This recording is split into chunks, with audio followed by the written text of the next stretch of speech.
more and more. Joining me now is the Shadow Minister for Communications, Victorian Senator Sarah Henderson. Sarah, welcome. You've just taken on this portfolio inside the federal opposition.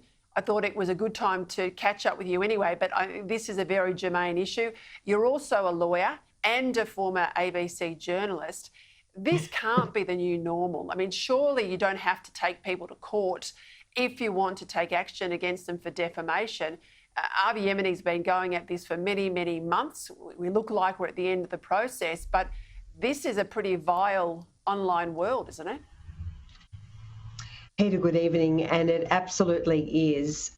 Frankly, this is a bit of a win for this applicant before the federal court because Twitter have been fairly disgraceful. And so today I've called on Labor to say, is there a problem, technical problem? No, we're all good now. We're all good, Sarah. Keep going. Okay, sorry, Peter. So today I have called on Labor, and this, of course, is following the bill that we introduced, the online social media anti-trolling bill, which was heavily criticised by Labor. What is Labor going to do to combat the online trolls? What is it going to do to call out the big tech giants and to unmask the trolls? And clearly, Labor currently has no plan, and that's not good enough. So are you saying that Labor will not pick up and pursue your legislation that was in the Parliament but had yet to be passed?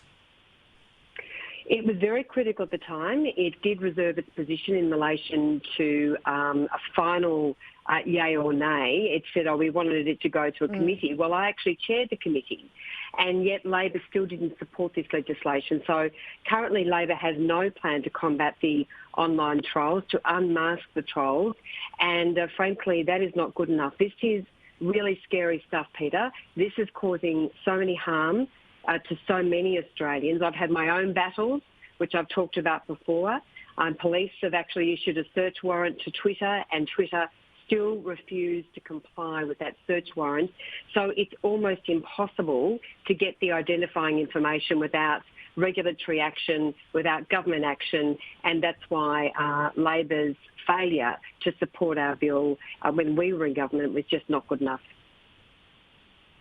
It isn't good enough, and of course it's been a feature of the recent election campaign, mostly targeted against Conservative women, not Labor women, not women on the left, but mainly Conservative women, who felt the full brunt of this online. And again, that's very disturbing, considering the sort of the language the left like to have about getting more women into Parliament.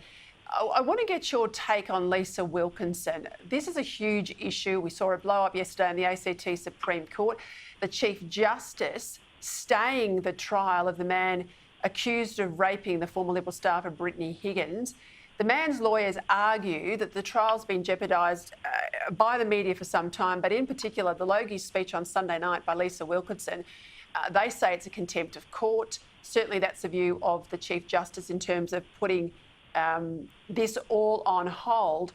Well, it was revealed today that 4 days prior to the Logies, Lisa Wilkinson was warned by the prosecutor, as was Channel 10, that they could jeopardise the trial, which is exactly what's happened. But Wilkinson was very mindful of this. Not so long ago on Twitter, we might have that Twitter post she put up. She was basically imploring everyone in the media not to discuss this, not to name the man, not to pass judgment, because she says this could have dire consequences on the outcome of any trial. But that's precisely what she did on Sunday night.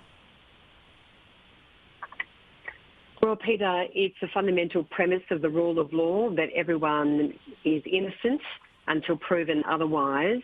And so from a very young age, as a young journo, I was taught that you do not comment on any case, particularly a serious criminal case, when it's before the courts.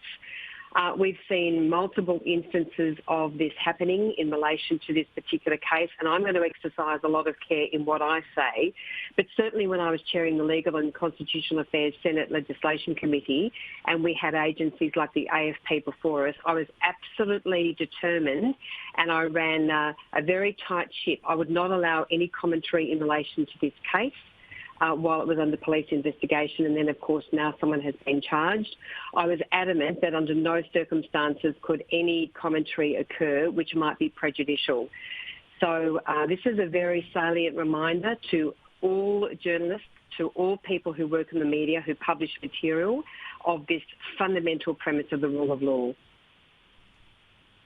Yeah, but she has held herself out as very close to Brittany Higgins and an advocate for Brittany Higgins for some time. We look at that post, I put it up of her Twitter handle not so long ago saying, you know, no one should say anything, it'll jeopardise the trial. It's almost like she couldn't help herself on Sunday night, that she was grandstanding at the expense of not only justice for Brittany Higgins, who she claims to support, but also justice for the man accused. He has said, pleaded not guilty. He has said he didn't do it. That's not for us to judge, that's for a court to judge. But this has taken this whole issue of justice for both parties backwards. Well, Peta, again, I'm going to be very careful in the comments that I make. Obviously, this matter is before the courts, and so we obviously need to exercise great care. But I do want to reflect on the comments of Chief Justice McCallum.